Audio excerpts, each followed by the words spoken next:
이제 우리 두 번째 강의 시간 시작하겠습니다. 우리 다 같이 묵도하겠습니다.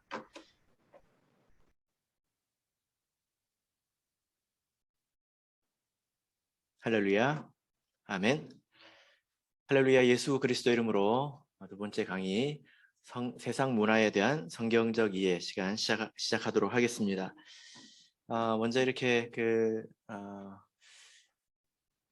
코로나로 인해서 우리가 떨어져서 이렇게 교사 세미나를 하게 됐는데요. 제가 이렇게 올라오기 전에 줌 영상에 가서 어떤 분들이 참석을 했는지 쭉 보고 왔습니다. 반가운 이름들도 이제 보이고 또 이렇게 떨어져서 하는 것이 좀 안타깝긴 하지만 우리가 만나서 했다면 뭐 같이 이야기도 나누고 더 재밌게 보냈을 텐데 또 계속 강의만 들어야 돼서 여러분들이 좀 힘들 거라고 생각이 됩니다. 화면이 좀 지루하죠? 예, 앞으로 화면이 계속 지루해졌으면 좋겠습니다. 자, 오늘 이 시간은 우리 앞서서 우리 통계 자료를 보았고 또 이런 것들이 우리 일반적인 인간에게 어떤 영향을 미치는지에 대해서 살펴봤다면 우리가 이런 것을 성경적으로 또 신앙적으로는 어떻게 봐야 될 것인가, 이 문제를 이번 시간에 좀 말씀을 드리도록 하겠습니다. 성경에는 스마트폰이 없잖아요. 그죠? 예. 성경에는 스마트폰이 없기 때문에 우리가 이 문제를 이해하려면 한 번 더 생각을 해야 됩니다. 그리고 또 제가 이제 그동안에 들은 간증들을 좀 생각을 해보니까 이와 관련한 그런 간증들이 또 제법 있더라고요.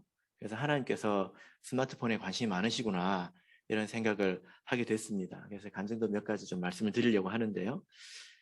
진선윤 형제라는 분이 계십니다. 이름을 들으니까 우리나라 사람은 아닌 것 같죠? 예, 대만 분인 것 같은데요.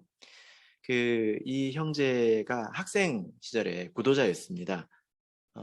이 형제가 처음 이제 어떻게 교회에 들어오게 됐냐면 신방 예배 중에 기도를 하고 있는데 물론 이제 구도자 입장에서 목사님 오셔가지고 예배를 인도했습니다. 그렇게 해서 예배를 이렇게 드리고 있는데 갑자기 눈앞에 예수님이 보였습니다. 이런 걸 뭐라고 하죠? 환상이라고 하지 않습니까? 그러니까 이 형제는 그게 뭔지도 모르고 그걸 본 것입니다. 환상을 봤는데 이제 환상을 통해서 예수님을 봤는데 그 학생이 앉아서 기도하던 옆자리에 테이블이 있었습니다. 탁자가 있었고 그 위에 스마트폰이 있었는데 예수님이 그 스마트폰을 딱 이제 가져다 드시고 잠금 해제를 하시고 최근에 빠져있던 스마트폰 그 게임을 손으로 꾹 눌러가지고 삭제하는 거예요. 예수님이 지우셨습니다. 그리고 잠시 후에 천국으로 올라가는 그 사다리가 쫙 보였는데 이게 모두 금색으로 된 사다리였습니다. 그리고 예수님께서 뭐라고 말씀하셨냐면 네가 나와 동일하게 게임을 지우면 나는 너를 아주 높은 곳으로 데려갈 것이다. 이렇게 말씀을 하셨다고 합니다. 제가 화면에 넣었는데 한번 같이 읽어볼까요? 시작. 내가 나와 동일하게 게임을 지우면 나는 너를 아주 높은 곳으로 데려갈 것이다. 이렇게 이 말씀을 듣고 환상이 끝나면서 목사님이 이제 기도를 딱 마치셨대요. 그래서 이 내용이 오늘 전체 강의의 주제가 될 것 같습니다. 그래서 이 대중문화를 어떻게 이해할 것인가에 대해서 제가 이제 준비를 했는데 이게 벌써 끝났다고 하더라고요. 무한도전이 언제 끝났어요? 저한테 허락도 안 받고 그냥 끝낸 것 같아요. 보니 사실 제가 이렇게 잘 모르고 그 구글 이미지에 가서 대중문화 치니까 나오더라고요. 아, 적당하다 해서 했는데 저기 뮤지컬도 사실 제가 잘 모르고 저 춤추고 있는 청년들도 누구인지 잘 모릅니다. 웹툰도 뭔지 사실 잘 모르고요. 예. 그래서 오늘 우리가 이렇게 다루고자 하는 내용은 세상 문화입니다. 주로 요즘에는 이것이 미디어 컨텐츠로 우리에게 이렇게 전달이 되기 때문에 주로 스마트폰이나 이런 것들과 관련지어서 이야기를 하게 되지만 음악이라고 하든지 영화, 텔레비전, 웹툰, 그다음에 각종 유행, 패션, 그리고 스포츠, SNS, 이런 것들을 포괄해서 우리가 신앙적으로 이걸 어떻게 바라봐야 될 것인가 생각을 해보려고 하는 것입니다. 앞서 우리가 이렇게 우리 학생들 또 교사들 또 부모님들 이런 문화에 얼마나 노출이 되었는지에 대해서 우리가 이렇게 통계를 봤잖아요. 또 이런 것들이 어떤 영향을 미치는지 우리가 또 강의를 들었는데 어떤 생각이 드셨습니까? 예, 대부분 그렇구나 뭐 많이 듣던 이야기네. 근데 나는 안 그래. 이렇게 보통 많이 생각을 하시는 것 같습니다. 심각성이 별로 피부에 잘 안 와닿아요. 예. 요즘 애들이 그렇다고 하고 이제 나는 아니라고 생각을 하지요. 그래서 제가 곰곰이 생각해 보니까 이 대중문화는 모든 면에서 담배보다 더 심각하다. 이런 생각이 듭니다. 어떤 과자 만드는 회사에서 나온 사람이 이런 말을 하더라고요. 아이들한테 과자를 줄 바에 차라리 담배를 주라고. 자기가 거기서 만들면서 이게 얼마나 안 좋은 것인지 자기가 아니까 양심적으로 일을 할 수 없어서 나왔잖아요. 그래가지고 그런 말을 하거든요. 근데 이 대중문화야말로 정말 담배보다 더 심각합니다. 어떤 면에서 심각하냐면 여러분 요즘에 담배 피는 사람들 보신 적 있으십니까? 뭐 우리 믿는 사람들 주변에는 그런 사람들이 잘 없잖아요. 아파트 들어가 보면 흡연 부스 같은 데가 있지 않습니까? 예, 제일 추운데, 제일 그늘지고 응달진데 거기 있잖아요. 사람들이 담배가 해로운 걸 압니다. 그리고 그런 사람들이 옆에 있으면 또 불쾌해하죠. 그죠? 그런데 스마트폰이나 이런 미디어 콘텐츠들은 사람들이 그렇게 생각하지 않습니다. 심각성을 느끼는 것 자체가 다릅니다. 그래서 대부분 이것을 하는 사람들도 스스로 문제의식을 잘 못 느껴요. 어떤 사람이 문제라고 생각하냐면 하루에 7시간, 10시간 이렇게 막 하는 사람들, 심각하게 중독되어 있는 사람들. 그리고 여러분 은둔형 외톨이 뭐 아십니까? 히키코모리라고 하던데 집에 가만히 틀려박혀가지고 아무것도 안 하는 사람. 그런 사람들을 텔레비전에서 이 미디어 문제 이게 심각하다 그렇게 이야기하니까 심각하구나 하는데 자기는 아니라고 생각하는 거예요. 저런 사람들은 심각하구나 이렇게 보통 생각하고 넘어가 버린다는 것입니다. 이런 면에서 담배보다 더 위험하다. 심각성을 잘 자각하지 못하기 때문에. 그 다음에 또 하나는 이게 세상의 주된 흐름이지 않습니까? 굉장히 자연스럽다는 거예요. 이런 문화가. 물고기가 물속에 살고 있는 것처럼 우리가 지금 이런 문화, 흐름 속에서 다 살고 있는 것이지 않습니까? 그래서 여러분 쉴 때 뭐 하시나요? 쉴 때? 예, 음악 듣고 뭐 보통 세상 사람들 게임하고 그다음에 뭐 하루 쉬는 날 있으면 영화관에 가서 영화 보고 이게 굉장히 자연스럽지 않습니까? 예, 이게 이상하다고 생각하지 않거든요. 이런 것들을 하지 않는 사람들을 보면 스님이냐? 이렇게 물어보죠. 예, 이상하다? 이렇게 합니다. 그래서 그런 것들이 굉장히 대중적으로 형성이 되어 있기 때문에 도리어 그 안에서 어울리지 못할까 봐 도리어 또 하게 되는 이런 현상들도 있지 않습니까? 담배는 그렇지는 않잖아요. 그죠? 담배는 해롭다. 또 사람들이 싫어한다. 예? 이런 걸 다 알면서도 못 끊어요. 그런데 이 대중문화는 그것보다 훨씬 더 중독성이 강한데 그것이 심각하다. 또 사람들이 싫어한다. 이런 관념 자체도 없습니다. 그러다 보니까 이 대중문화에 노출되고 또 중독되기가 굉장히 쉬운데요.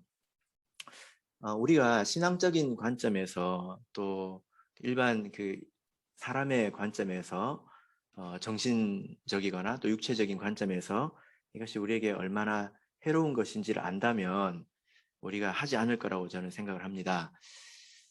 그래서 오늘 이 시간은 신앙적인 면에서 어떤 문제가 있는지 우리 생각해보는 시간인데요. 여러분은 내가 이것이 신앙적으로 우리에게 어떤 영향을 미치는지에 대해서 충분히 안다고 생각하십니까?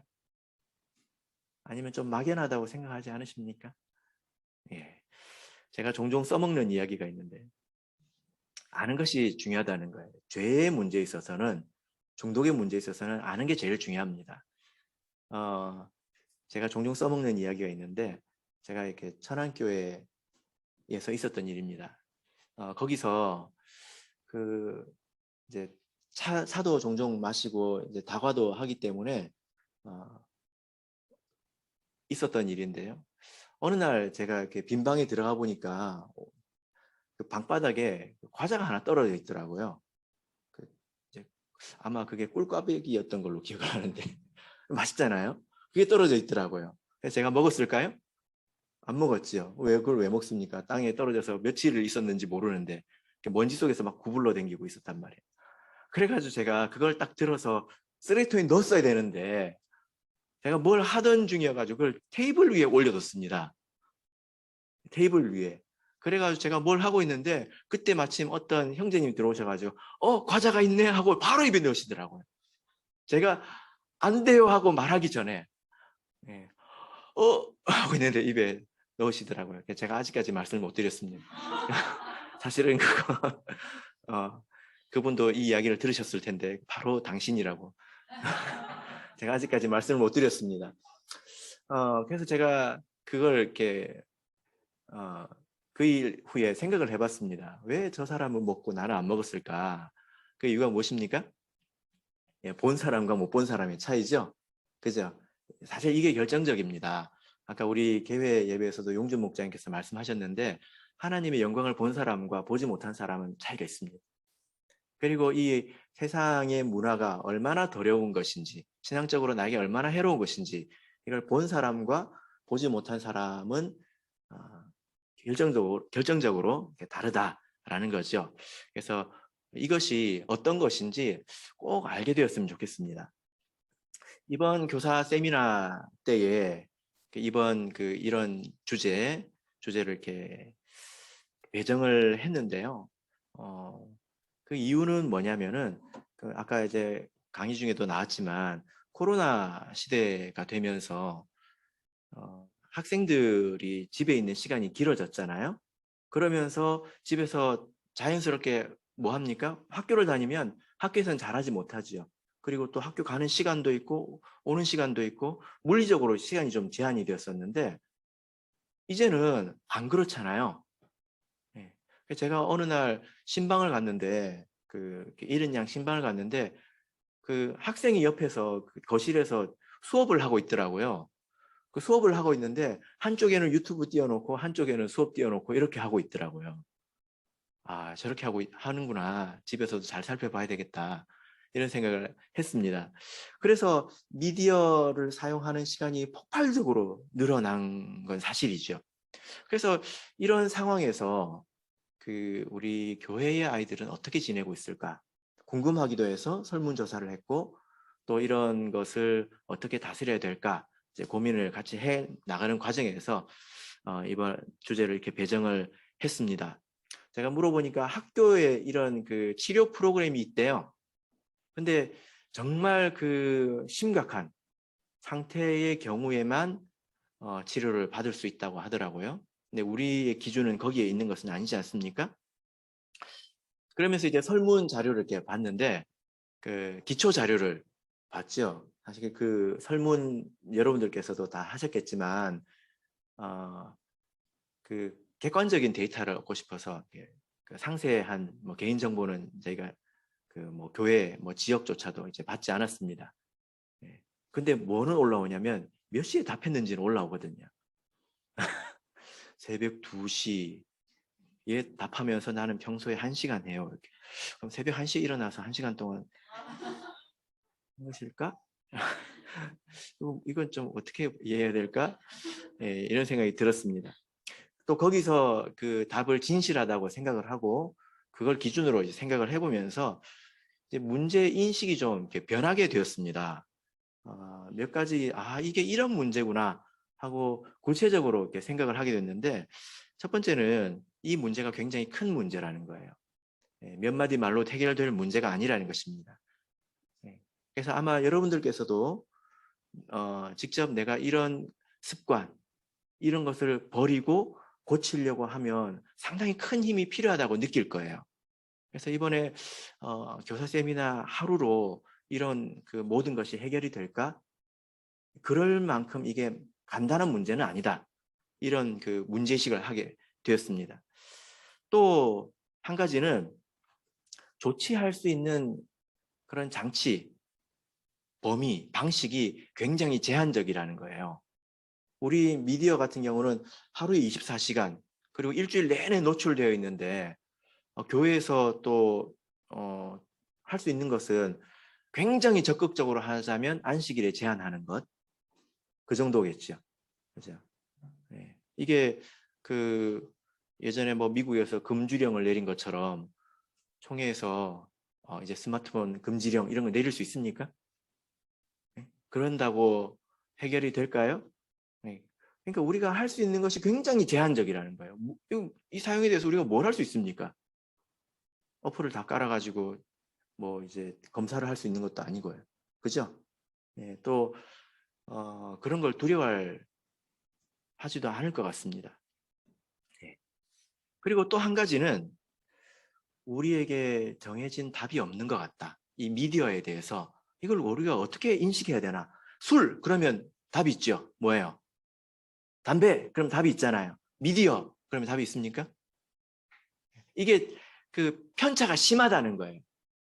개인별로 또 가정별로 교회별로. 그래서 제가 어떤 교회를 가니까 여은회를 갔는데요. 점심시간에 깜짝 놀랐습니다. 의자에 팔이 하나씩 다 이렇게 올라와 있는 거예요. 이렇게 팔이. 저게 뭐지? 하고 지나가면서 보니까 사람들이 누워가지고 스마트폰을 이렇게 하고 있는 거예요. 그러라고 의자를 길게 만든 것 같아요. 네, 누워서 스마트폰 하라고. 그런 교회도 있는 반면에 그 엄격하게 제한하는 교회도 있습니다. 가정도 마찬가지죠. 그래서 어떤 가정은 부모가 그 자녀들 폰에 그 어플을 깔아가지고 제한을 하기도 하고, 그리고 그, 그 아주 적극적으로 하는 데서는 스마트 기기는 방에서 절대로 사용하지 못하게 거실에서만 사용할 수 있도록, 그것도 제한적으로. 컴퓨터도 마찬가지고 이렇게 그 지도를 하는 그런 가정도 있습니다. 이게 그러니까 답이 없다 보니까 편차가 굉장히 이게 심각하다는 거예요. 그래서 술, 담배하고 좀 다릅니다. 술은 답이 있지만 그래도 숨어서 하는 사람도 있을지는 모르겠어요. 근데 부끄러운 줄 알지 않습니까? 담배도 마찬가지고요. 뭐 해결 방법도 마찬가지인데 어떤 분들은 총회에서 무슨 금주령이라도 내려야 되는 거 아니냐, 그런 분도 있지만 어떤 분은 이건 자율에 맡겨야 된다, 이런 분들도 있었습니다. 그 뭐 이제 구체적인 뜻은 내면의 그 의도는 뭔지 모르겠지만 어쨌든 이렇게 모든 면에서 편차가 굉장히 심각한 문제이구나, 이런 것을 좀 느꼈고요. 그리고 그 문제인식이 새로워진 가장 그 대표적인 가장 큰 것은 어른들이 제일 문제구나, 요거였습니다. 학생들 걱정 때문에 시작했거든요. 근데 아까 통계 자료 보셨죠? 가장 절제 못하는 그룹이 어디입니까? 예, 그분들이 지금 그 강의를 다 듣고 계십니다. 지금 잘 됐어요. 가장 절제 못하는 그룹이 사실은 교사이다. 사용 시간의 측면에서 또 그것으로 무엇을 하는지 그 컨텐츠의 측면에서 보자면 절제하지 못한다. 예, 이런 생각이 들었습니다. 그러니까 여러분 그래도 교사들은 우리 교회에서 신앙생활을 잘한다고 이렇게 하는 사람들이지 않습니까? 네, 잘한다고 하는 사람들이 모였는데 이 정도면 학생들은 어떨까요? 학생들은 그저 물리적으로 제약이 되어 있을 뿐입니다. 근데 이게 그 사라지는 순간 어떻게 될지 모르는 그런 상황이지요. 교사들도 어려워하고 버거워하는 문제. 학생들에게 뭐라고 말할 수 있겠습니까? 자, 이렇게 이게 큰 문제이고 정답도 없고 다스려야 될 사람조차도 해결하지 못하고 있고 또 우리가 그렇다고 조치할 수 있는 것도 제한적입니다. 그럼 어떻게 하면 될까요? 그냥 기도해야 될까요? 예. 그래서 이 그 문제를 이제 우리가 다스릴 때가 되었다. 그래서 이 하루 또 몇 시간으로 모든 문제가 다 해결이 되지는 않겠지만 분명한 것을 좀 인식하는 그런 시간이 된다면 그것은 아주 좋은 출발이라고 생각을 합니다. 미디어는 이런 것이다. 우리에게 정신적으로, 영적으로, 또 육체적으로 이런 것이다. 이런 분명한 인식이 생긴다면 우리 그 교사님들이 각 교회에 또 씨앗이 되어서 그런 마음을 가지고 스스로 살아가고 또 지도할 때 점점 이것이 커지지 않겠습니까? 이것을 해결할 수 있는 방법은 이거밖에 없다고 생각을 합니다. 또 그 가운데서 우리가 기도해야 되겠죠. 그죠? 그렇게 되기를 진심으로 바랍니다. 네. 네. 자, 교재를 이렇게 보면 이제 내용이 좀 딱딱할 수 있습니다. 네. 자, 우리 먼저 이제 보실 부분은 이제 세상 문화의 근원. 예. 사람마다 생각이 다르다 보니까 근원적인 문제에서부터 우리가 생각을 이렇게 만들어 가야 될 부분이라고 저는 이제 생각을 해서 근원 또 본질 이런 문제부터 좀 이야기를 하게 되었습니다. 제가 정신없이 올라가지고 성경책을 저기다 두고 올랐네. 성경책 좀 부탁드립니다.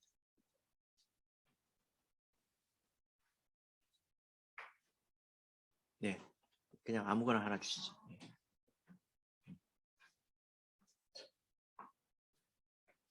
제가 스마트 기기를 너무 의존하다가 성경책을 두고 올랐어요. 저부터 정신을 차려야 되겠네요.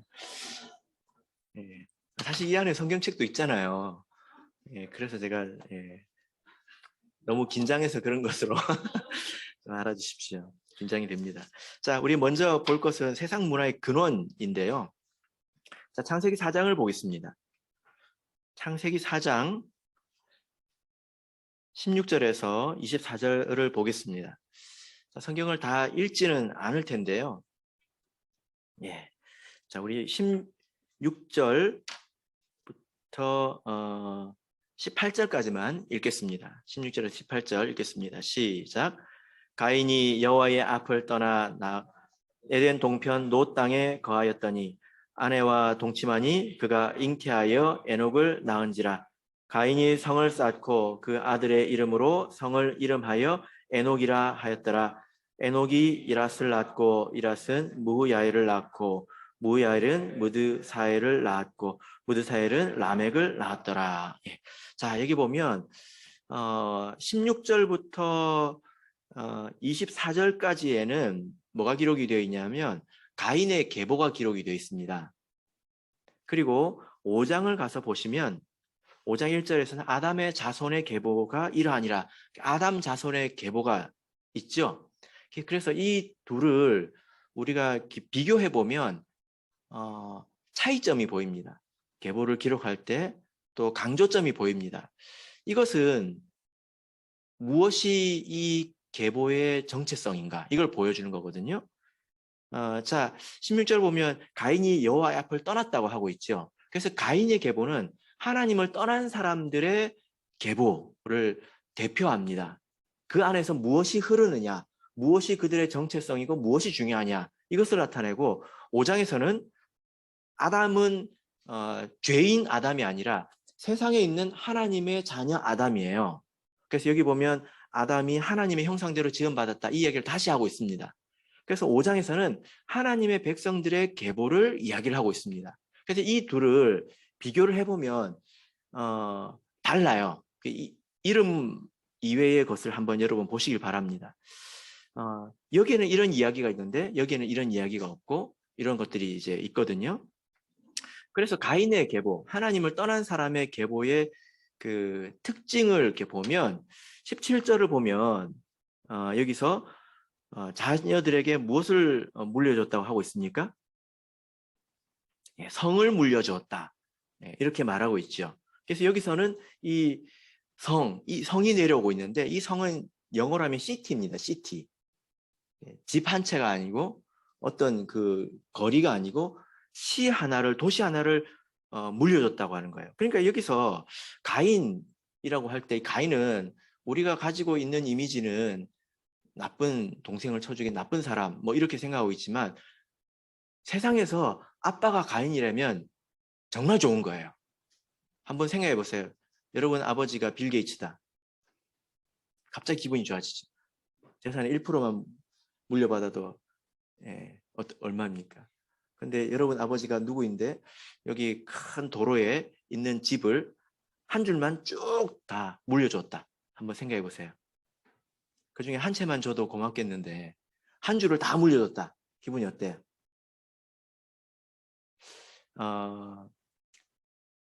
여러분 마음에는 전혀 그런 기대가 없네요. 보니까. 뭐 그럴 일 전혀 없구만요. 예. 그런데 그것도 어마어마한 일인데 도시 하나를 물려줬다. 여러분 이것은 빌 게이츠도 못하는 일입니다.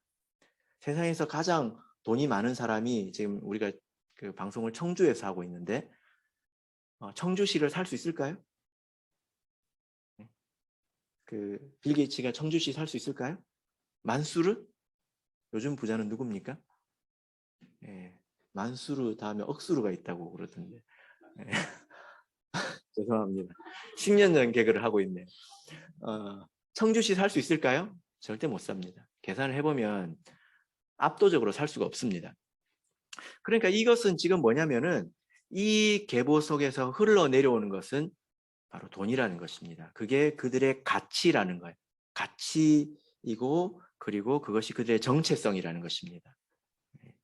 그 다음에 이제 19절을 보시면 라멕이 두 아내를 취하였다 이렇게 말하고 있죠. 그리고 23절을 우리 읽어볼까요? 23절을 읽어보겠습니다. 시작. 라멕이 아내들에게 이르되 아다와 실라여 내 소리를 들으라. 라멕의 아내들이여 내 말을 들으라. 나의 창상을 인하여 내가 사람을 죽였고 나의 상함을 인하여 소년을 죽였도다. 예. 이 라멕이 자기 아내들에게 뭐라고 하고 있습니까? 예, 협박하고 있죠. 그죠? 그리고 아내가 2명입니다. 그래서 가인의 계보에서 비로소 가정의 질서가 파괴된 것을 볼 수가 있습니다. 이게 굉장히 중요한 가인의 계보의 특징입니다. 나중에 이 아담의 계보를 보면 아담의 계보는 이렇게 기록하고 있지 않습니다. 가정이 무너졌고 질서가 무너졌고 마땅히 있어야 될 사랑이 없는데 돈은 물려줍니다. 그죠? 예, 이것이 특징입니다. 그리고 20절에서 22절을 이렇게 보시면 여기 보면 이제 유명한 사람들이 나옵니다. 라멕의 자녀인데요. 라멕의 자녀가 누구입니까? 22절에 보면 두발 가인인데요. 이 사람은 뭐 하는 사람의 조상입니까? 기계 만드는 사람의 조상이죠. 그죠? 자, 20절부터 보겠습니다. 20절 보면 야바를 낳았습니다. 야바는 육축 치는 자의 조상입니다. 그 다음에 또 누굴 낳았습니까? 예, 유발. 이 사람은 음악의 조상입니다. 22절에서는 기계를 만드는 조상입니다. 그러니까 이 라멕이 자녀를 낳았는데요. 지금으로 치자면 그 모든 문명의 조상이라는 거예요. 모든 문명, 그러니까 그 육축, 음악, 생산하는 산업, 먹는 것, 생산하는 것, 음악, 문화 이런 것들의 기원을 여기에다가 성경은 기록하고 있다는 것입니다. 그 조상들을 시조가 여기에 있어요. 그러니까 지금 라멕은 대단한 사람이죠. 아들을 3명을 낳았는데 요즘을 치자면 큰 아들은 워렌 버핏이고 둘째 아들은 스티브 잡스이고 셋째 아들은 모차르트예요. 아들을 3명 낳았는데 그렇게 된 식이에요. 네. 와, 대단하지 않습니까? 이렇게 지금 기록하고 있다는 것입니다. 그래서 이제 몇 가지를 제가 말씀을 드렸는데 이 세상의 문명이 어디서 비롯되었는가를 거슬러 올라가 보면 하나님을 떠난 자들에게서 비롯되었다 이렇게 말하고 있습니다. 근데 여러분 우리가 좀 더 생각을 해보면요. 가인의 후손들은 어디서 다 끊어졌습니까? 지금 우리 가운데 가인의 후손이 있을까요? 있을까요? 없을까요? 네. 이후에 보면 노아의 홍수가 있잖아요. 그죠? 그러니까 사실 이것은 이미 다 끊어졌습니다. 그런데도 성경은 이렇게 기록하고 있어요. 이게 무엇이냐면 이것은 영적인 것을 말합니다. 영적으로 보자면 이런 문화, 문명들은 하나님을 떠난 자에게서 비롯되었다. 이것을 우리에게 지금 가르쳐주고 있는 것입니다. 그것을 그런 것이 전달되는 것이다. 하나님을 떠난 자에게서는 이렇게 말하고 있는 거예요. 자, 5장을 보면 5장은 누가 누구를 낳고 자녀를 낳고 이게 반복이 되죠. 자, 간단하게 보겠습니다. 여기서는 무엇을 강조하고 있습니까? 아담은 하나님의 형상대로 지음을 받았다. 그리고 아담은 자기의 형상대로 자녀를 낳았다. 이게 지금 계속 반복되는 거예요. 그러니까 하나님에 속한 자들에게 있어서 제일 중요한 것은 뭡니까? 자녀를 낳고 그 자녀에게 하나님의 형상을 물려주는 것. 이게 최고의 가치입니다. 여기서 이 사람들은 먹고 자고 뭐 장사하고 이런 일을 안 했을까요? 성경은 그런 것들을 생략하는 것을 통해서 무엇이 중요한 가치인가를 알려준다는 것입니다. 그죠? 그래서 하나님의 자녀로 보자면 자녀를 바르게 키워내면 그 인생에 있어서 하나님 앞에 가서 성공했다 이렇게 볼 수가 있는 것입니다. 비록 부유하지 않아도 그죠? 예. 그래서 우리가 이 일을 힘써 보면 이 일은 아주 힘듭니다. 이 일이 절대로 그냥 되는 일이 아닙니다. 세상이 굉장히 타락해 있고 또 더럽지 않습니까? 그 가운데서 자녀를 올바로 키운다고 하는 것이 굉장히 어렵습니다. 노력을 많이 해야 합니다. 그런데 내 마음대로 안 되는 일이라고는 할 수 없습니다. 그것은 하나님께로 책임을 돌리는 거예요. 왜 그렇습니까? 하나님은 나에게 할 수 없는 일을 주셨다. 그것 아니겠습니까? 이게 꼭 숙제와 같은데요. 학생들이 숙제 못하겠어요. 그러면 못하는 숙제를 내주는 선생님이 무능한 거죠. 근데 그런 일이 있습니까? 그런 일은 없죠. 대부분 숙제가 밀려서 못하는 것입니다. 또 숙제가 밀리다 보니까 이제 나중에 준비가 되지 않은 상태에서 나중에 만난 문제들은 어렵지요. 그렇게 만나서 내가 못한다, 내가 어렵다 이렇게 느끼는 것이지 차근차근 해나가면 하나님은 다 할 수 있는 일을 우리에게 맡기신 것입니다. 미디어 가운데서 우리 자녀를 지켜내는 것도 이런 일 중에 하나이죠. 그죠? 제가 기억하는 간증이 있는데 우리가 부모가 이런 철저한 마음을 가지고 살아도 부족해요. 모르는 것도 많고 또 어려운 것도 많고 그래서 이 자녀를 잘 키우기가 힘듭니다. 제가 기억하는 간증 중에 하나는 어떤 집사님의 자녀에게 문제가 생겼대요. 근데 그 집사님 판단에 이것은 내 힘으로 해결할 수 없다. 사실 뭐 그렇게 된 것은 이전에 좀 여러 문제가 있었기 때문이겠죠. 그래가지고 그분이 그렇게 인식하고 바로 교회로 가서 3일간 금식 기도를 하셨대요. 그래가지고 3일 금식일을 마치는 순간 그 문제가 바로 해결이 되었습니다. 그 순간. 그래서 이렇게 힘써야 되는 문제라는 거예요. 뭐 이제 우리 교회 학교에서 아이들을 키우고 또 그 아이들이 또 집에 가면 자녀들이기도 하고 이런 일들이 우리가 말 몇 마디 가지고 이게 해결되는 게 아닙니다. 가인이 성을 하나 자기 이름으로 마련하려고 했으면 얼마나 애를 썼어야 됐겠습니까? 생각을 해보세요. 그와 유사한 노력이 이 세계에 있어야 된다는 거예요. 그죠? 자, 그래서 제가 근원에 대해서 이렇게 말씀을 이렇게 드렸는데요. 세상에 두 계열이 있습니다. 우리는 어디에 속한 사람입니까? 하나님에게 속한 사람이죠. 그죠? 예, 그러면 우리는 무엇을 추구하고 또 어떤 흐름에 동참해야 됩니까? 예. 여러분 무엇이 인생의 성공이라고 생각합니까? 또 무엇을 누려야 됩니까? 뭐 이 정도 그래도 해외여행은 한 번씩 가줘야 되고 영화도 한 번씩 봐줘야 되고 옷도 이 정도는 입어줘야 되고 정말 그러하다면 신분만 신도이지 그 내면, 사상, 정신 이것은 다 가인에 속한 사람 아니겠습니까? 우리가 철저하게 정신을 차리고 살아도 힘에 부쳐서 이렇게 금식기도 하는 일들이 생깁니다. 그냥 집에서 밥만 준다고 해서 교회에서 분반 인도만 한다고 해서 아이들이 잘 자란다고 절대로 그렇게 생각하지 마십시오. 이것은 성을 만드는 그런 노력이 들어가는 일이라는 것입니다.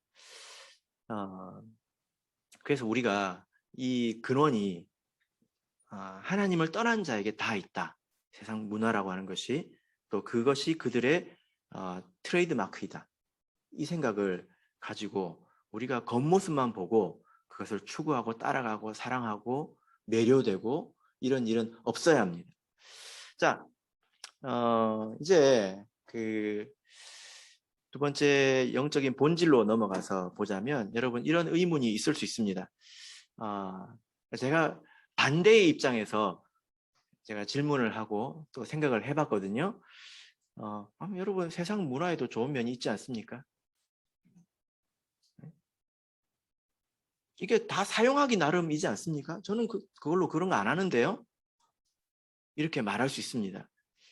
이거는 마치 무엇과 같냐면 지금 이렇게 화면에 보시는 것처럼 과일을 벌레 먹었어요. 그러면 어떻게 하면 됩니까? 버리고 새 거 사 먹으면 되죠. 네, 그럼 부르주아고 어떻게 하면 됩니까? 잘라내고 그 부분 도려내고 먹으면 되지 않습니까? 문화를 이런 것처럼 생각하는 거예요.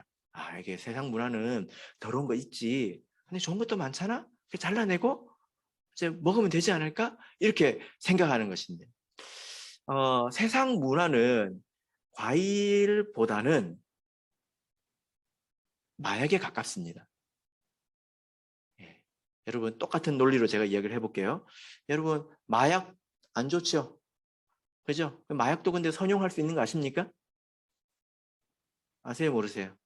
마약 선용할 수 있습니다. 저기 호스피스 병동 가보세요. 네, 이제 의사들이 그걸 이렇게 진통제로 쓰죠. 그죠? 예. 그러면 마약도 선용할 수 있으니까 누구에게나 맡기자. 이렇게 말할 수 있나요? 예, 아니죠. 이것을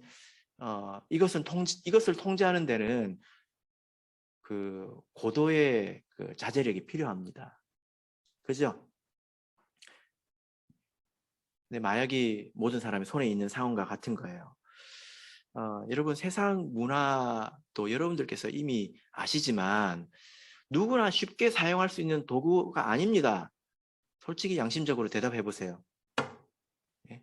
이게 여러분들이 이걸 잘 사용할 수 있습니까? 물론 그럴 수 있는 분이 있지만 이번에 통계가 말하고 있잖아요. 그죠? 예, 통계가 말하고 있지 않습니까? 아까 이제 나중에 미디어 금식도 이야기를 하겠지만 그때 들어보시길 바랍니다. 이게 구별하기가 쉽지 않아요. 세상 문화가 나에게 어떤 영향을 미치는지 구별하기 쉽지 않습니다. 그리고 구분한다 하더라도 절제하기가 매우 어렵습니다. 그래요, 안 그래요? 이게 우리가 다 증인이지 않습니까? 이게 그 문화의 속성이라는 것입니다. 문화를 통해서 사람에게 어떤 것이 전달되는지 내가 영적으로 어떤 현상을 겪는지 잘 모릅니다. 그리고 그걸 아는 사람이 텔레비전을 봐도 재밌어요. 이게 문화예요. 여러분 마약이 위험하다. 마약 큰일 나 하는 사람이 마약을 맞았어요. 그러면 아무렇지도 않나요? 네? 그 사람도 뿅 갈걸요? 그죠? 문화도 마찬가지라는 겁니다. 자, 그래서 이 세상 문화의 본질은 과일이라기보다는 마약에 가깝다. 이것을 성경을 통해서 보면 여러분 교재 적절히 따라오시길 바랍니다. 성경을 보면 바벨론이라고 하는 나라가 있죠. 그죠? 예, 바벨론 그러면 여러분들께서 안 좋은 거 이렇게 이미지가 있을 텐데 이 바벨론이라고 하는 나라는 역사적으로 실존했던 나라이고 또 성경 안에서는 타락한 세상을 상징하는 대명사처럼 쓰이죠. 세상을 상징할 때 애굽 그러면 무슨 말입니까? 죄악된 세상을 의미하거든요. 그럼 바벨론 그러면 뭘 의미할까요? 네? 바벨론 그러면 화려하다는 거예요. 세상이 성경에서 그렇게 쓰고 있습니다. 성경이 이제 그렇게 증언을 하고 있는데요. 교재에 있나 모르겠는데 이사야서 13장 19절을 보시면 제가 읽어드릴게요. 열국의 영광이요 갈대아 사람의 자랑하는 놀이개가 된 바벨론이 이렇게 말하고 있습니다. 이 바벨론은 열국의 영광이라는 거예요. 세번역 성경에서는 나라들 가운데서 가장 찬란한 바벨론 이렇게 말하고 있습니다. 지금까지 역사상 존재했던 모든 나라, 미국, 중국, 모든 나라, 모든 제국을 다 포함해서 문화적으로 가장 아름다웠고 화려했던 나라를 뽑으라면 바벨론입니다. 성경에서 그렇게 이야기하고 있는데요. 여러분 앞에 이제 그림 화면을 보시면 그림이 있는데 다니엘서 2장에 나오는 그림이죠. 다니엘서를 이렇게 찾아보면 좋은데 그냥 설명을 드리겠습니다. 다니엘서를 다 읽어보셨을 거라고 생각을 하고요. 나중에라도 읽어보시길 바랍니다. 바벨론 왕 이름이 뭐죠? 예, 굉장히 뛰어난 사람이죠. 4살의 왕이 되었으니까. 간 4살의 왕이 되었으니까 얼마나 대단한 사람입니까? 느부갓네살이죠. 예. 잠 깨시라고 제가 해봤습니다. 그런데 이 사람이 꿈을 꿨죠. 내 꿈속에서 꿈을 해몽하지 못하면 다 죽이겠다 했는데 그 꿈을 누가 해몽합니까? 다니엘이 해몽을 하죠. 그 꿈의 내용이 화면에 있는 그림과 같습니다. 왼쪽에 있는 그림이죠. 어떤 큰 신상을 봤는데 머리는 금, 또 가슴은 은, 그 다음에 배와 넓적다리는 동, 또 무릎 이하는 철, 이렇게 또 밑에는 철과 흙이 섞이고 이제 이렇게 되어 있죠. 다니엘이 이것을 어떻게 해몽했습니까? 4제국으로 해몽을 했죠. 그래서 머리는 바벨론, 그 다음에 그 밑에는 바사, 페르시아, 뭐 이렇게 이제 해몽을 했거든요. 여러분 이 재질 가운데 가장 귀한 게 뭡니까? 금이죠. 예, 철이 제일 귀하다고 생각하는 사람들은 그렇게 생각하고 평생 사시길 바랍니다. 금이 제일 귀하잖아요. 이게 뭐냐면은 모든 역사의 제국 가운데 이 신상은 전 인류의 역사를 다 포함하고 있습니다. 모든 인류의 역사 가운데 가장 최고의 나라는 바벨론이라는 거예요. 바벨론. 우리는 살아본 적도 없고 가본 적도 없지만 최고입니다. 그래서 느부갓네살이 이 그 해몽을 듣고 하지만 마음에 근심이 있겠죠. 바벨론 왕이 이 해몽을 듣고 근심이 생겼겠죠. 뭡니까? 어느 때가 되면 끝난다는 거잖아요. 그죠? 그래서 다니엘서 3장에 가면 무슨 이야기가 나올까요? 예? 금 신상 이야기가 나옵니다. 머리부터 발끝까지 금으로 다 된 것. 금 신상이 되고 절하라는 내용이 나오죠. 그게 무슨 의미일까요? 바벨론이 영속하고 싶다. 계속 되고 싶다. 이런 뜻이거든요. 거기에 절해라. 거기에 힘을 보태라. 이제 그런 이야기란 말입니다. 다니엘서 7장을 보면 이제 다니엘이 이제 꿈을 꾸는데요. 그 꿈의 내용은 뭐냐면은 4제국, 바벨론, 페르시아, 헬라, 로마 이런 제국에 관한 꿈입니다. 근데 선지자는 그걸 신상으로 보지 않았어요. 금, 은, 동 이걸로 보지 않았습니다. 선지자의 눈에는 뭘로 보였을까요? 다니엘서 7장 읽어보세요. 다니엘은 짐승의 꿈을 꿉니다. 그래서 이런 짐승 여기 화면에 나오죠. 이런 짐승, 저런 짐승. 이 짐승이 사실은 그 나라를 상징하는 거예요. 이 나라를 볼 때 왕은 뭘로 보였습니까? 금, 은, 보물로 보였다는 거예요. 그런데 선지자가 볼 때는 뭘로 보였습니까? 짐승으로 보였다는 거예요. 세상의 가장 화려한 문화, 가장 아름다운 것들을 볼 때 왕은 아름답게 보이고 선지자는 짐승으로 보였다는 거예요. 자, 여러분은 세상에 사람들이 좋아하고 아름답다고 하는 것을 볼 때 이게 뭘로 보이십니까? 좋다. 나도 저렇게 되고 싶다. 누가 이제 봤다고 그러면 나도 저거 봐야지. 예. 그러면 우리의 그 눈은 왕의 눈에 가깝습니다. 선지자의 눈이 아닙니다. 하나님의 백성의 눈이 아니라는 거예요. 아시겠죠? 그래서 이 영적인 본질은 이것은 짐승이고 바벨론이라는 것입니다. 자, 계시록을 찾아보겠습니다. 13장 6절을 보겠습니다. 요한계시록 13장 6절.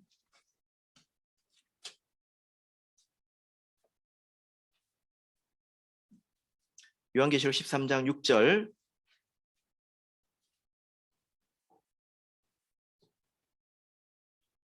자, 읽겠습니다. 시작. 짐승이 입을 벌려 하나님을 향하여 회방하되 그의 이름과 그의 장막 곧 하늘에 거하는 자들을 회방하더라. 짐승의 본질이 무엇입니까? 하나님을 회방하는 것이고 하늘에 거하는 자들을 회방하는 것입니다. 성도들로 하여금 타락하게 하는 것이 그들의 본질입니다. 근데 그것을 우리가 선용할 수 있다고 말할 수 있을까요? 18장 2절을 보겠습니다. 18장 2절. 18장 2절을 보겠습니다. 자, 같이 읽겠습니다. 시작. 힘센 음성으로 외쳐 가로되 무너졌도다 무너졌도다 큰 성 바벨론이여 귀신의 처소와 각종 더러운 영에 모이는 곳과 각종 더럽고 가증한 새에 모이는 곳이 되었도다. 아까 바벨론이라고 할 때는 어떤 의미로 부른다고 했죠? 화려하다는 거예요. 근데 이 바벨론이 무너졌습니다. 근데 여기서 뭐라고 부르고 있습니까? 귀신의 처소, 더러운 영이 모이는 곳이라고 말하고 있습니다.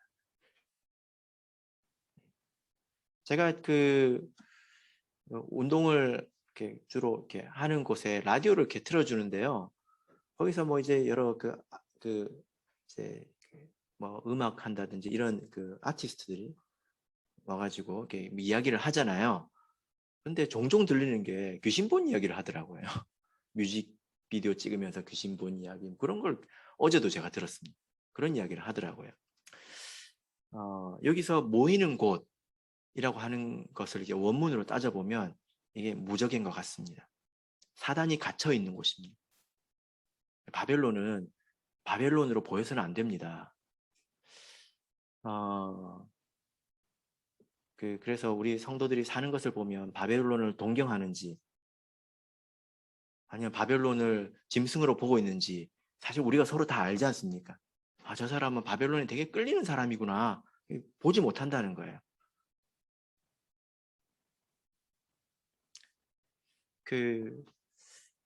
제가 만난 어떤 형제인데요. 이 형제가 좀 이상해졌습니다. 생각이 이상해지고요. 이상한 말을 하고 그리고 거짓말을 많이 해요. 그래서 쭉 이제 다스려 나가는 가운데서 사단의 역사가 있었다. 이것을 알았습니다. 그리고 그 모든 시작을 쭉 거슬러 올라와서 어떻게 이게 이 지경에까지 이르는가 이렇게 보니까 뭘로 시작했냐면 대중가요 그걸 들으면서 가사를 받아 적는 것부터 그게 시작됐더라고요.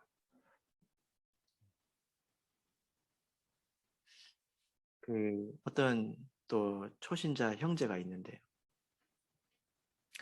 아내 되신 자매님이 이제 힘써 기도하고 해서 전도를 했습니다. 어느 날 저에게 상담을 이렇게 요청을 했는데 요즘에 남편이 다른 사람 같다는 걸 인격이 좀 다르다는 것입니다. 예. 그러니까 그게 굉장히 심하니까 상담을 했겠죠. 품성이 다르다는 거예요. 그래서 이제 그런 와중에 참 이상하다 하는 와중에 이제 남편과 같이 교회에서였던 걸로 기억을 하는데 교회에서 기도를 하는데 자매님이 눈을 감고 기도를 하는데 이게 나란히 앉아가지고 기도를 하는데 갑자기 자매님 앞에 이렇게 눈이 열렸습니다. 환상이라고 하죠. 그리고 뭘 봤는데 남편 앞에 어떤 흰 소복을 입은 귀신이 남편을 딱 마주보고 남편이 이쪽 보고 기도하고 있으면 그 눈높이를 맞춰서 이렇게 딱 해가지고 얼굴을 이렇게 마주보고 있더라는 거예요. 얼마나 소름이 끼치겠습니까? 그걸 보니까. 그래가지고 이제 그 귀신을 딱 보는 순간 딱 알았대요. 아, 게임에서 왔구나. 이걸 알았대요. 하나님께서 그런 것을 보여주실 때는 그렇게 알게 해주시거든요. 그래가지고 그 순간 예수 그리스도의 이름으로 사탄아 물러가라 하니까 그 여자가 일어나가지고 굉장히 그 깊이 이 자매님을 째려보고 사라졌다고 하더라고요. 근데 그때에 그분이 제가 알기로 리니지라고 하는데 그 게임에 빠져 있는데 이거는 게임을 안 해도 계속 켜가지고 이렇게 둬야 된대요. 전부 다들 모르는 척하고 계시는 거 보니 누가 아는 척 해주기를 바랬는데 다행이라고 해야 되나? 게임을 안 해도 이렇게 켜가지고 이렇게 벽에 이렇게 세워두고 이제 그런다고 하시더라고요. 근데 사실 저는 그게 맞다고 봅니다. 이런 일들은 보이는 일들이지 않습니까? 그래서 우리가 세상 문화를 말하자면 말할 게 많습니다. 웹툰 심각해요. 그죠? 예. 뿐만이 아니라 뭐 영화, 영화. 영화는 긴 것을 압축해 놓은 거지 않습니까? 이것도 굉장히 심각합니다. 물론 이제 뭐 정도가 다 다르겠지만 큰 틀에서 보자면 그렇다는 거예요. 이런 것을 하면서 내가 영향을 받지 않겠다고 말할 수 있을까요?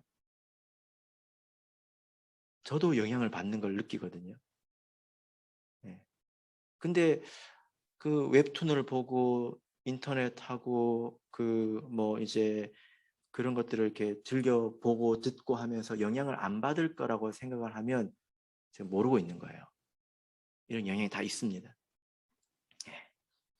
그래서 제가 걱정이 됩니다. 뭐가 걱정이 되냐면 밤늦게까지 이렇게 늦게 잠을 자지 않고 이런 것 저런 것을 보면서 영화도 보고 인터넷도 하고 쇼핑도 하고 웹툰도 보고 SNS 하고 그러면 어떻게 될까? 예. 그 중에 제일 심각한 게 음란물이죠. 예. 이거 제일 심하게 음란물입니다. 그러면 반드시 생각이 왜곡됩니다. 생각이 왜곡되면 어떻게 됩니까? 선택을 잘못하게 되죠. 그럼 인생이 뒤틀어지는 거예요. 반드시 그렇게 됩니다. 예. 사단이 이런 방법을 쓰고 있는 것입니다. 제가 예전에 그 통계 자료를 보니까 초등학교 5학년이 되면 남자 학생들 같은 경우에는 음란물 사이트 주소를 3개 정도를 외우고 다닌대요. 이게 평균입니다. 예. 어떤 사람은 더 심할 것이고 덜하기도 하겠죠. 이게 통계 자료예요. 통계. 우리 아이들도 거기에 있을 것 아닙니까? 예. 이런 간증이 있었습니다. 어느 날 그 교회 어떤 목자님이 교회 어떤 행사에 강사로 이제 가셨는데 어떤 형제가 갑자기 배가 아파가지고 떼굴떼굴 구르는 거예요. 그래가지고 와서 이제 기도를 하는데 이 목자님은 그걸 알았습니다. 아, 이건 사단이 역사한 거구나. 그냥 몸이 아픈 게 아니구나. 해서 예수 그리스도는 사단아 물러가라 했습니다. 그런데 귀신이 안 나가는 거예요. 그래가지고 불렀습니다. 무슨 일이 있었냐? 이야기를 해라. 그러니까 사실은 이런 일이 있었습니다. 그래, 그럼 기도하자. 하고 예수 그리스도 이름으로 사단아 물러가라 했습니다. 근데 또 안 나가는 거예요. 너 사실대로 말해라. 무슨 일이 있냐? 무슨 일이 있었습니다. 그래, 기도하자. 예수 그리스도 이름으로 사단아 물러가라. 했는데 또 안 나가는 거예요. 목자님 뭐라고 했을까요? 너 한 번만 거짓말하면 이제 안 쫓을 거다. 이렇게 얘기했습니다. 한 번만 더 거짓말하면 내가 도와주지 않겠다. 내버려 두겠다. 그래서 이야기를 했는데요. 무슨 내용이었을까요? 그때 교회 행사 중이었는데 밤에 이불 뒤집어 쓰고 노트북 가지고 그 안에서 음란물을 본 거예요. 그래가지고 사단이 그 안으로 들어간 것입니다. 그래가지고 그 소문이 다 퍼지지 않았겠습니까? 귀신은 그래가지고 나가긴 했어요. 그러니까 이런 일을 이제 몇 가지 심각한 간증들을 제가 드렸지만 본질적으로 보자면 이런 일까지 없다고 해서 내가 정상적이냐? 그렇지 않습니다. 제가 그래서 제일 안 좋게 보는 것은 조는 겁니다. 조는 것은 다른 데 눈을 뜨고 있다는 거거든요. 그래서 세상의 그 문화의 근원은 여기에 있고 본질은 바벨론입니다. 이것을 보고 아름답게 여겨서는 안 됩니다. 이번 강의는 여기까지 하고요. 나머지 못한 부분은 점심 식사 후에 이어서 하도록 하겠습니다. 같이 기도하겠습니다. 우리 교사들은 다 영혼을 책임지고 있는 사람이지 않습니까? 네. 자기 자신에 대해서도 책임감이 있어야 합니다. 그리고 내가 맡고 있는 영혼들에 대해서도 책임감을 가져야 합니다. 내가 세상에 그 쓰레기 같은 것들을 먹고 성경은 읽지도 않고 세상의 쓰레기 같은 것을 눈과 마음에 가득 담아가지고 내가 내 몸에서 나오는 음식을 아이들에게 주면 그 아이들이 뭐가 되겠습니까? 그래서 우리가 그런 책임자가 아니더라 하더라도 내 인생에 대한 책임감을 가지고 잘 절제하고 다스릴 줄 알아야 합니다. 그래서 대가를 치르고 사는 사람들이 있습니다. 그걸 잘 못해가지고 자기를 잘 다스리지 못해서 대가 치르고 살아가는 것에 대해서 어떻게 도와줄 수가 있겠습니까? 그리고 우리는 영혼을 책임지는 사람이니까 훨씬 더 그 책임감, 절제 이것이 더 커야 되지 않겠습니까? 그런데 세상 사람들처럼 문화에 젖어 있고 그것을 즐거워하고 나는 히키코모리가 아니니까 그렇게 스스로 만족하고 있다면 눈을 감은 것입니다. 그래서 특별히 이번에 이제 기도하시는 동안에 내가 도대체 얼마나 이런 것을 했는가, 또 이것이 나에게 어떻게 영향을 미쳤는가, 자기 자신을 돌아보고 또 하나님께서 우리에게 힘을 주셔서 그런 것들에서 온전히 벗어날 수 있도록 우리 같이 기도하겠습니다. 네, 우리 같이 기도하겠습니다.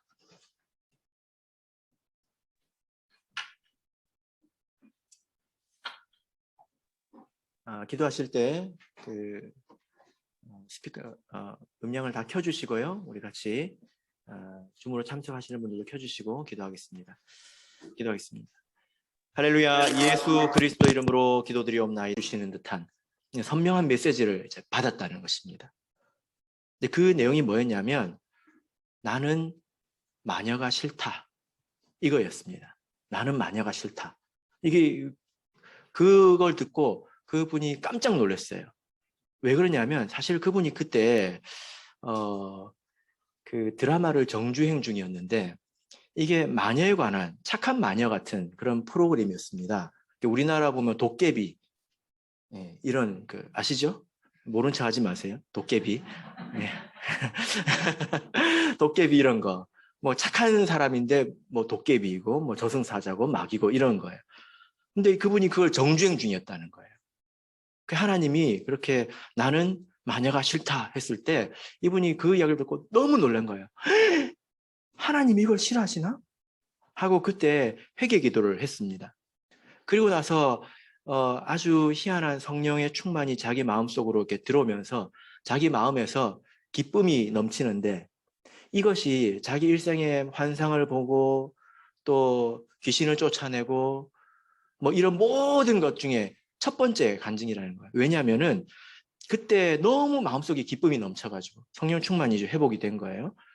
그래서 어떤 생각을 했냐면 나는 이 상태가 천국이라면 나는 죽어도 좋다. 20대 때 그걸 경험했더라고요. 죽어도 좋다. 그리고 모든 사람이 나와 같이 되기를 원한다. 이런 생각을 했다고 합니다. 저는 이 간증이 진실하다라고 믿는데요. 우리가 이 미디어나 이런 세상 문화에 노출되는 만큼 우리가 잃어버리는 것이 있습니다. 그것을 우리가 부정해서는 안 됩니다. 나 정도는 괜찮다. 나는 아무 상관이 없다. 이렇게 생각하는 것은 도리어 정말 감각이 없는 위험 가운데 있는 거죠. 이야기나 이미지 이런 것들은 굉장히 강한 힘을 가지고 있습니다. 세상의 문화들은 다 이미지이고 또 또 이야기들이지 않습니까? 스토리지 않습니까? 이게 굉장히 힘이 강합니다. 예전에 제가 어떤 그 장로님의 이야기를 들었는데 그 동남아 국가를 보면 좀 그 발전을 못한 나라들이 있잖아요. 그 나라 안에서도 동남아에 있다고 해도 다 발전을 못하고 그런 건 아니거든요.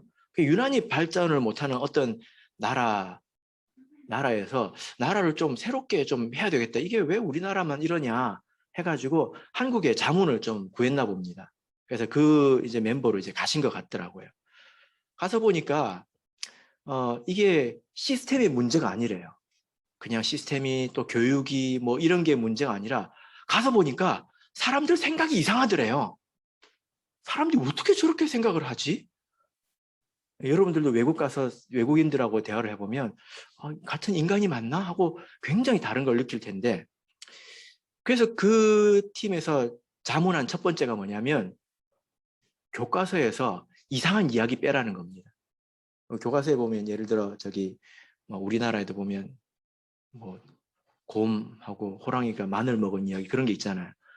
그런 이야기를 초월하는 그런 희한한 이야기들이 있다 보니까 어렸을 때부터 그런 것을 접하다 보니까 사람의 관념, 인생에 대한 관념 이런 게 이상해져 가지고 왜 열심히 살아야 돼? 불행하면서. 이걸 이해를 자체를 못한다는 거예요. 이런 걸 어떻게 고쳐야 되느냐. 이런 건 정말 고치기가 힘듭니다. 그죠? 그래서 이런 하나의 이야기들, 몇 개의 이야기들이 국가적인 흐름을 만들어내지 않습니까? 그러고 보면 이제 우리도 마찬가지인데요. 제가 종종 예, 화면을 보시면 이게 무슨 이야기인 것 같습니까? 우리나라도 전래동화 영향을 많이 받습니다. 제가 이제 교육할 때 주로 이 이야기를 하는데요. 우리가 어려서부터 읽었던 전래동화, 또 교과서에서 봤던 내용들 이런 것들을 보면 그 안에 무속신앙적인 요소들이 숨어 있거든요. 그래서 이걸 자연스럽게 받아들이는데 자 여기서 그 동아줄이 두 개가 내려오지 않습니까? 그죠? 네. 근데 우리 전래동화에서는 대부분 이것을 누가 내려주느냐에 대해서는 이야기하지 않습니다. 그래서 한국 사람들의 특징은 뭐냐면 하나님에 대해서 별로 관심이 없다는 거예요. 그러니까 나에게 필요한 걸 줄 수 있느냐 이것에 깊이 관심이 있을 뿐이죠. 하나님에 대해서 아는 걸 별로 중요하게 생각하지 않습니다. 왜 그렇게 되었냐면 이런 어떤 사상 그냥 아무 데서나 가서 비는 거예요. 그냥 돌에 가서도 빌고 물 떠다 놓고도 빌고 아무 데서나 가서 그냥 빕니다. 지성이면 감천이다. 무조건 정성으로 아무거나 감동시키려고 해요. 하나님 앞에서도 그럽니다. 그래서 하나님 앞에서 누룩을 재버리지도 않고 그냥 감동만 시키려고 하는 것입니다. 하나님은 그런 분이 아니거든요.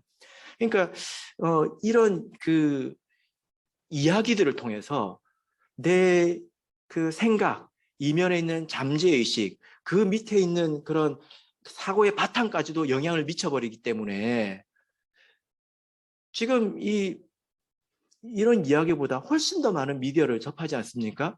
그런 걸 통해서 내가 영향받지 않는다고 생각하는 것은 이런 사람하고 똑같아요. 나는 아무거나 먹어도 건강하다. 나는 썩은 음식 먹어도 나는 탈이 나지 않는다. 가끔 이제 그런 사람들 있죠. 어떤 사람들은 음식 먹는데 되게 예민합니다. 상했을까? 안 상했을까? 조심하는 사람들 있죠. 근데 어떤 사람들은 나는 돌을 먹어도 괜찮아요. 나는 뭘 먹어도 괜찮아요. 진짜 그런 사람 있을까요? 그런 사람 없습니다. 먹는 것이 내 몸이 되지 않습니까? 그런 것처럼 내 눈에 들어오고 내 귀에 들어오는 것이 내 정신이 되고 내 사고가 되는 것입니다. 근데 그런 걸 보고 들으면서 나는 영향받지 않는다. 그건 거짓말이지. 절대 그렇지 않습니다. 그래서 제가 이제 교재에 이 세상 그 미디어 또 문화 컨텐츠 속에 있는 거짓말들을 대략 그 이제 정리를 해봤는데요. 이 거짓말이라고 하는 것이 여러분 거짓말이라고 하는 것이 우리가 어떤 걸 거짓말이라고 하죠? 사실과 다르게 말하는 거, 쉽게 얘기하면 뻥치는 거, 그잖아요. 거짓말이라고 하잖아요. 근데 여기서 말하는 거짓말은 진실이 아닌 것을 말하는 것입니다. 거짓을 말하는 것. 내가 믿느냐, 믿지 않느냐, 이걸 떠나서 거짓을 말하는 것. 이게 거짓말입니다. 그래서 미디어가 더 위험한데요. 어떤 사람이 자기는 믿지 않으면서 이야기한다면 가식적인 것이 되고 그런 것들은 금방 드러납니다. 근데 그 문화 콘텐츠 안에 있는 사람들은 진짜로 그렇게 믿거든요. 이것이 행복이다. 이거 인생은 이래야 된다. 이런 것은 이런 것이다. 진짜 그렇게 믿고 진심으로 그렇게 말하고 진심으로 눈물도 흘리고 그런 이제 감동적인 선율과 이런 그 이미지로 나타나니까 그게 진짜 힘이 있는 거예요. 그런 것들을 반복해서 들으면 세상에 있는 그런 사람의 사상들이 그런 것들에 녹아나기 때문에 반드시 영향을 받습니다. 많이 보면 반드시 영향받습니다. 그래서 우리가 이거 세상의 문화들이나 이런 것들이 하나님께서 싫어하시는 것이다. 하나님께서 마녀를 싫어하신다고 했죠? 예, 하나님 도깨비도 싫어하시고 좀비도 싫어하시고 드라큘라도 싫어하십니다. 그런 것들 싫어하십니다. 그뿐만이 아니라 세상에 있는 문화 이런 것들을 싫어하시지만 또 하나 그것들이 우리의 생각을 왜곡시키고 바꾸는 면이 있다는 거예요. 여러분 여기 몇 가지를 정리를 했는데 여러분 만약에 이렇게 한번 생각해 보세요. 어떤 사람이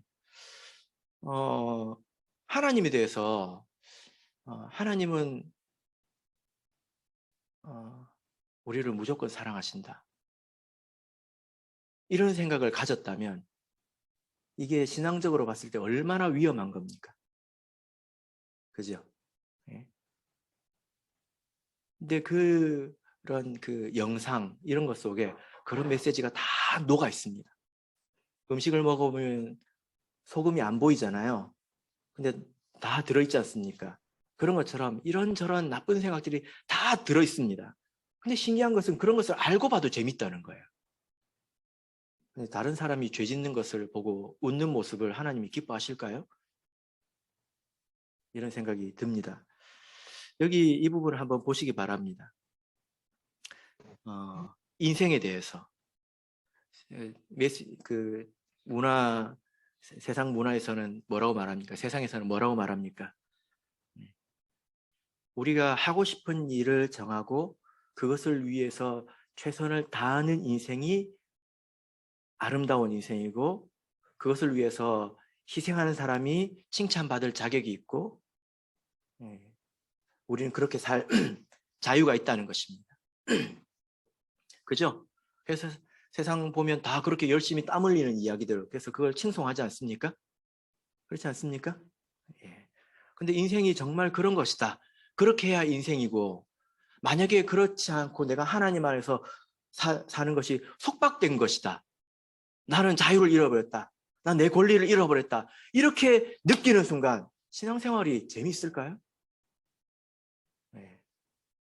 이제 생각이 그렇게 되어버리면 지옥에 가지 못해서 억지로 남아있는 신앙생활 밖에는 안 됩니다.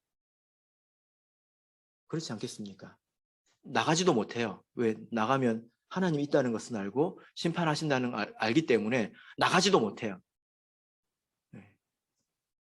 그래서 천국 가고 싶어서 신앙생활하는 게 아니라 지옥은 안 가야 되겠다는 생각으로 신앙생활을 합니다. 기쁨이 있겠습니까? 왜 생각이 그렇게 됐냔 말이에요. 네.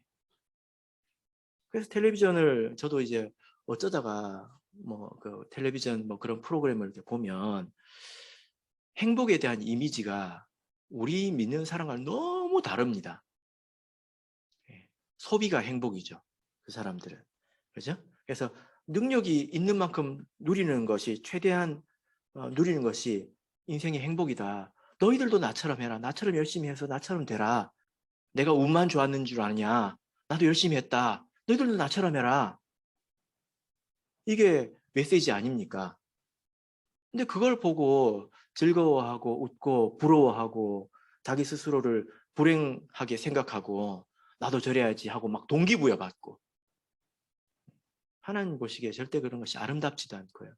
그렇게 되는 순간 인생은 불행해집니다. 스스로 불행해집니다. 또 최근을 이제 보면 뭐 제가 프로그램을 잘 보지는 않지만 좀 그런 어려움은 있더라고요. 어떤 프로그램에 보면 이런 거짓말이 있다.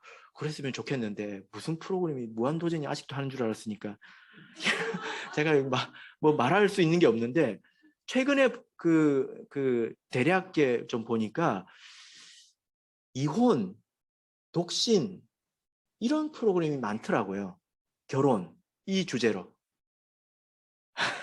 모르는 척하고 계십니다. 예, 제가 알면 여러분도 알 거라고 생각이 되는데 맞죠? 예, 예, 눈으로 대답을 해주셨습니다. 근데 결혼에 대해서 어떤 이미지를 심어줍니까? 결혼은 속박이고, 예. 어떤 사람이 와가지고 정말 그 운명적인 만남처럼 내가 만났다고 우리 간증하듯이 이야기를 하더니 나중에 보니까 또 이혼을 했더라고요. 왜 그러냐? 더 이상 사랑하지 않는다는 거예요. 독일의 어떤 주에서는 결혼하고 독일이 그 이혼하는 절차가 되게 복잡하대요. 네, 되게 복잡하다고 합니다. 그런데 어떤 한 주에서는 결혼을 하면 7년이 지나면 자동으로 이혼하는 주가 있습니다. 네, 제가 독일 사람한테 들었어요. 자동으로 이혼한대요. 근데 그러고 싶지 않은 사람이 가서 갱신을 해야 된다는 거예요. 이게 무슨 자동차 운전 면허증 같이 진짜 그렇게 한다는 것입니다. 왜 그러냐? 이 사랑의 그 유효 기간이 딱 7년이라는 거예요. 학문적으로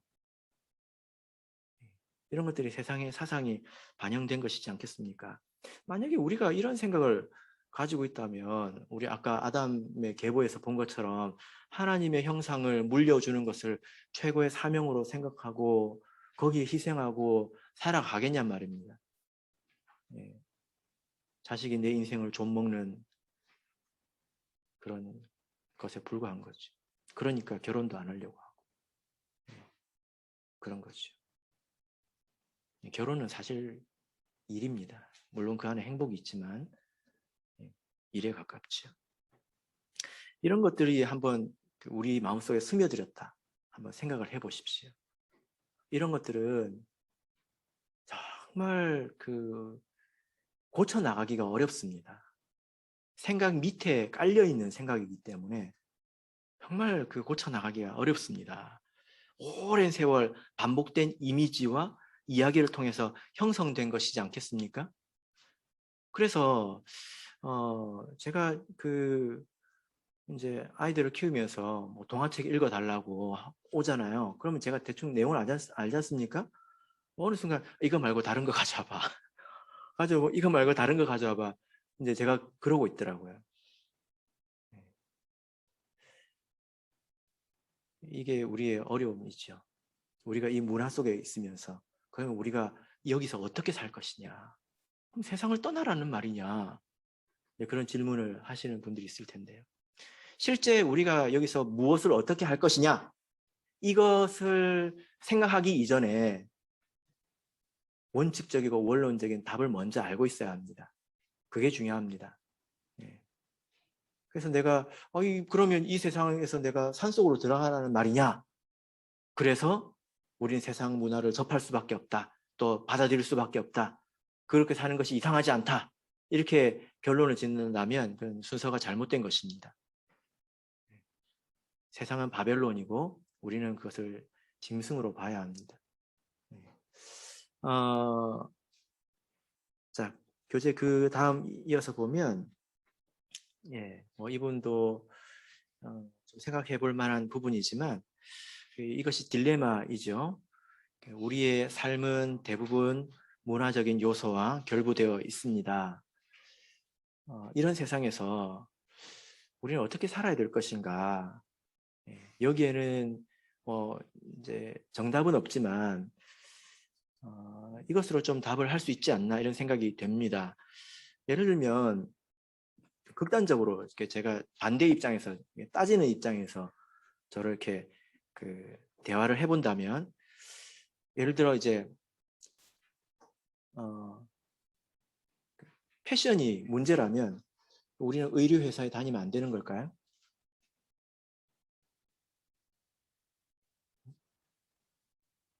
예를 들어 그 음악이라고 하는 것이 문제가 있다면 우리는 피아노 학원 선생님 하면 안 될까요? 예. 이것을 지금 이분법적으로 보자고 하는 이야기는 아니에요. 예. 여기에는 성숙한 의식이 필요하죠. 창세기를 보면 앞에 교재에 있습니다. 또 화면에도 있고요. 창세기 26장 또 46장을 보면 이 애굽에 대해서 하나님께서 명령을 주시는데 아브라함에게 주신 명령은 애굽으로 내려가지 말라라는 것이죠. 가나안 땅, 허락된 땅을 벗어나지 말라는 것이었습니다. 근데 46장을 보면 야곱이 애굽으로 내려가기를 좀 주저할 때 어떻게 합니까? 하나님이 또 내려가라고 하시죠. 그죠? 이 애굽은 죄악된 세상을 의미합니다. 그래서 어떤 면에서는, 어떤 차원에서는 가서는 안 되고 또 어떤 차원에서는 갈 수 있고 이런 것에 대해서 우리에게 좀 감각이 있어야 합니다. 대충 알 것 같지 않습니까? 알 것 같지 않습니까? 그래서 약속의 땅이라는 관점에서는 우리가 가서는 안 됩니다. 근데 하나님의 일의 관점에서는 우리가 할 수가 있는 거죠. 애굽이 하나님 백성들의 인큐베이터 역할을 하지 않았습니까? 이 부분을 잘 이해해 보시길 바랍니다. 여기에는 서로 많은 대화가 필요하고 또 자기의 상황을 하나님 앞에서 잘 조명해 보는 그런 지혜가 필요합니다. 딱 여기까지 뭐 스마트폰 하루에 30분은 안 되고 괜찮고 1시간은 되고 이렇게 나눌 수 있는 문제는 아니라는 거예요. 이 영화는 되고 이 영화는 안 되고 이렇게 선을 면도날처럼 그을 수 있는 그런 문제는 아니라는 거예요. 자, 결론을 맺어야 될 때가 된 것 같습니다. 자, 우리 교재 누가복음 21장 34절 화면에도 있습니다. 예, 같이 읽어보겠습니다. 시작. 너희는 스스로 조심하라. 그렇지 않으면 방탕함과 술 취함이 생활의 염려로 마음이 둔하여지고 뜻밖의 그 날이 덫과 같이 너희에게 임하리라. 예. 우리가 세상 문화에 노출이 되면 될수록 하나님을 향해서 또 더러운 것을 향해서 우리의 마음이 둔해집니다. 그래서 결국 내가 죽는 줄도 모르고 죽게 되는 일이 생긴다는 거예요. 그리고 하나님의 영광이 나타나도 내가 그 영광을 알아볼 수가 없습니다. 아까 아브라함이 왜 끝까지 그렇게 일관성 있게 살아갈 수 있었다고 말하고 있습니까? 그 영광을 보았기 때문입니다. 우리 하나님 앞에 하나님의 영광이 내 앞에 나타난다 하더라도 내 눈이 가려워져 있고 이렇게 내 마음이 둔해져 있으면 그걸 볼 수 있을까요? 하나님의 다스림을 느낄 수 있을까요? 못하죠. 그러니까 망해가는 것입니다. 이게 사단의 전략 아니겠습니까?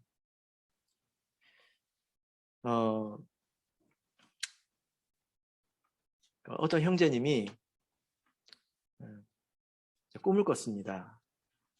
근데 그 꿈속에서 본 내용이 너무 또 신비롭고 또 선명하게 기억이 남아서 또 의미가 있다고 생각이 돼서 간증을 했습니다. 근데 그 어떤 목사님이 그걸 듣고 이제 다 녹취를 했더라고요. 그 내용이 뭐냐면 어떤 우리 교회 한 형제가 형제가 그 산으로 올라가고 있었습니다. 근데 굉장히 기분이 좋아 보이더래요. 흥얼흥얼거리면서 춤을 추면서 막 가더래요. 그래가지고 산 이제 꼭대기에서 그 출렁다리처럼 돼 있는 거 있잖아요. 그래서 다른 산 꼭대기로 막 가는데 갑자기 이 나무가 출렁거리면서 이 사라 형제가 그 위에서 뚝 떨어진 거예요. 근데 그 골짜기에 귀신이 2마리가 있었습니다. 큰 귀신, 작은 귀신이 있었습니다.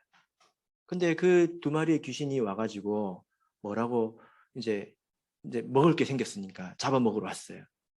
근데 이 큰 귀신이 이 사람이 참예수교회 성도라는 걸 알았습니다. 그래서 뭐라고 했냐면, 야, 참예수교회 성도는 감히 우리가 손을 대면 안 된다. 절대로 손대지 마라. 그렇게 이야기했는데 작은 귀신이 그 사람 못 알아본 거예요. 야, 이 사람 왜 참예수교회 신도냐? 참예수교회 신도 아니다. 그러면서 이제 설득을 하기 시작하는데 첫 번째, 이 사람이 왜 참예수교회 신도가 아니냐? 원래 참예수교회 신도는 위기 가운데, 위기에서 위기를 만나면 할렐루야를 한다. 할렐루야! 하는데 이 사람은 떨어질 때 엄마! 했다. 왜? 참예수교회 신도가 아니다. 둘째, 이 사람이 저기서 올라가는 걸 봤는데 이 사람이 대중가요를 불렀다. 참예수교회 신도들은 그런 거 부르지 않는다. 그리고 내가 이 사람이 떨어졌을 때 딱 와가지고 냄새를 맡아보니까 술 냄새가 나더라. 참예수교회 신도들은 술 마시지 않지 않느냐. 그러니까 이 사람은 참예수교회 신도가 아니다. 그러니까 먹어도 된다. 해가지고 큰 귀신이 설득을 당했어요. 그게 같이 이제 우작우작 먹은 거예요. 네, 그러니까 배가 부르고 기분이 좋았겠죠. 그래서 그 귀신 두 마리가 술을 한잔 하러 갔대요. 그때 천사들의 그 캠프에서 천사들이 이렇게 모여있지 않겠습니까? 그 인원 점검을 하는데 참예수교회 신도 한 명이 없어진 거예요. 난리가 났습니다. 이 신도 어디 갔냐? 막 알아보고 있는데 아무도 본 사람이 없는 거예요. 천사가 없는 거예요. 그 천사장이 내가 저기 마귀에게 가서 그 귀신들한테 가서 내가 확인해 보고겠다. 천사장이 이제 갔습니다. 그러니까 마귀가 얼마나 놀랬겠어요. 귀신들이 얼마나 놀랬겠습니까?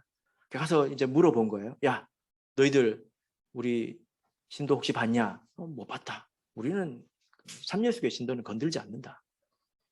네. 그 다 확인을 해본 거예요. 그 확인을 해가지고 아무도 본 자가 없다고 그러니까 너희들밖에 없냐? 하니까 지금 두 마리가 아직 안 들어왔다. 그래서 천사장이 그 두 마리를 찾아갔습니다. 뭐 하고 있었습니까? 술을 마시고 있는 거예요. 가가지고 너희들 혹시 참예수교회 신도 봤냐? 이제 딱 걸린 거예요.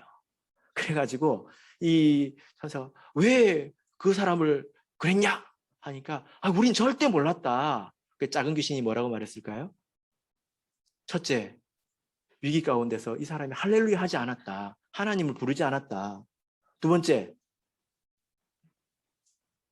음란한 그 대중가요를 막 부르고 다니더라. 참예수교에 그런 사람이 있냐? 그리고 딱 떨어졌을 때 술 냄새가 나더라. 그건 참예수교의 신도가 아니라고 생각했다. 이렇게 이야기를 하니까 천사장이 말문이 막혀서 돌아가 버렸대.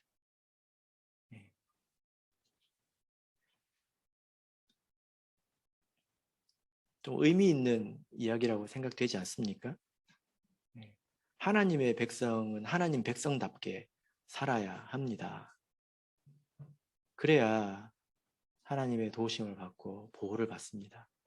하나님께서 우리에게 울타리를 치셨는데 내가 울타리 밖으로 손발을 내뻗으면 누가 좋아하겠습니까? 마귀가 와서 물고 핥히고 하지 않겠습니까? 자, 우리 마지막으로 누가복음 11장 24절을 보겠습니다.